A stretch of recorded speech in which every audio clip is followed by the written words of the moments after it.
constituir el Seguro Social en una pirámide financiera, en donde los que recién llegados pagan las pensiones de los jubilados, porque el fondo no se sostiene.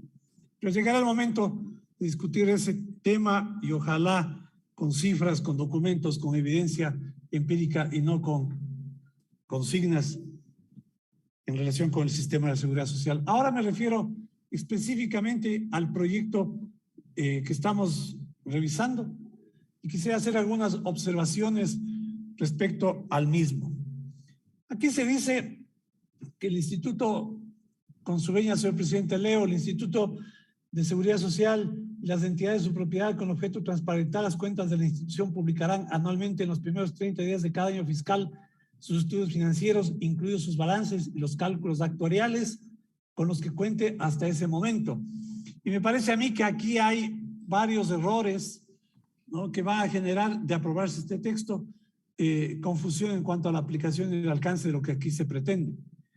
El artículo 16 de la Ley de Seguridad Social establece, señor presidente, que, si me permiten, el inciso tercero dice: los fondos de reservas técnicas son distintos de los del fisco y su patrimonio, se refiere al IES, es separado del patrimonio de cada uno de los seguros comprendidos en el seguro general obligatorio. Esto quiere decir que hay que distinguir entre el patrimonio del IES de los fondos. Y aquí debería precisarse a qué se refiere. Porque si habla de la seguridad social y las entidades de su propiedad, no habla de los seguros. Porque el IES administra los seguros, no es dueño de los seguros. Administra. En concordancia con lo que acaba el inciso tercero del artículo 16 de la Ley de Seguridad Social, esta norma debe clarificarse en el sentido de que se refiere al seguro social y a los fondos que administra los seguros, a cada uno de los seguros que administra.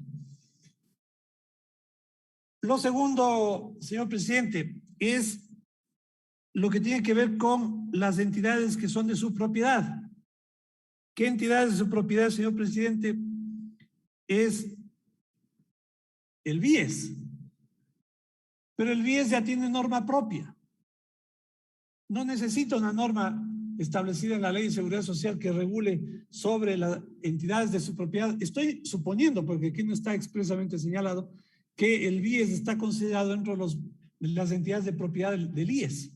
Y para el BIES hay que aplicar el artículo 221 del Código Orgánico Monetario y Financiero, que me permite, señor presidente, habla de la publicación de los estados financieros de las entidades del sistema financiero nacional, y el BIES es parte del sistema financiero nacional.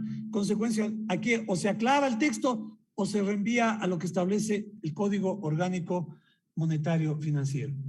En el segundo inciso del proyecto, señor presidente, se dice que el Instituto Ecuatoriano de Seguridad Social estará obligado a dar acceso público a la contabilidad, libros, correspondencia, archivos, documentos justificativos. Nos vamos a otros temas, ¿sí? Cuando hablamos de la transparencia, pensamos que se puede tener acceso a toda clase de información. Yo quiero recordarles, por analogía, señor presidente, que incluso en las sociedades anónimas, los accionistas tienen acceso a toda la información contable, pues.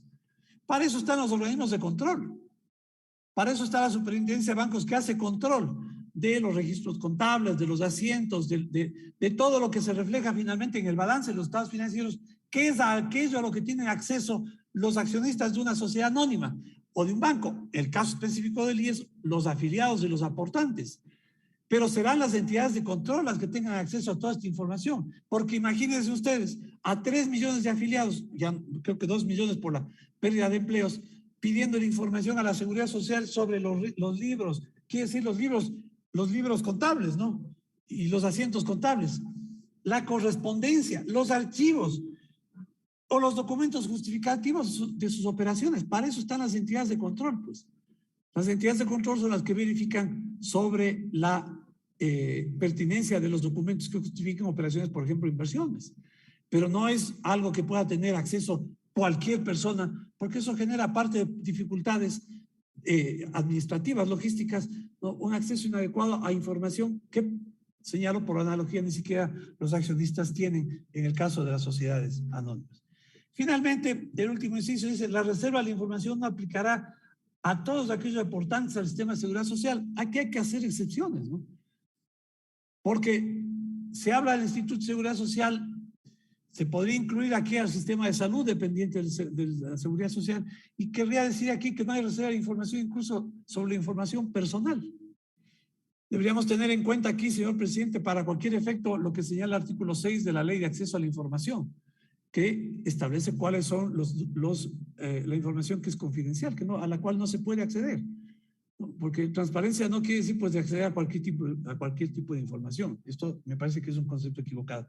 Entonces, creo yo que estas observaciones que tienen que ver con el propósito, entiendo que el propósito es bueno en el sentido de que hay acceso a información, que se pueda tener, que los órganos de control tengan, obviamente, que lo tienen acceso a información, pero también tenemos que arreglar de manera que sea entendible, ¿no? Que sea posible, que sea viable, que después no termine siendo inaplicable. Gracias, señor presidente.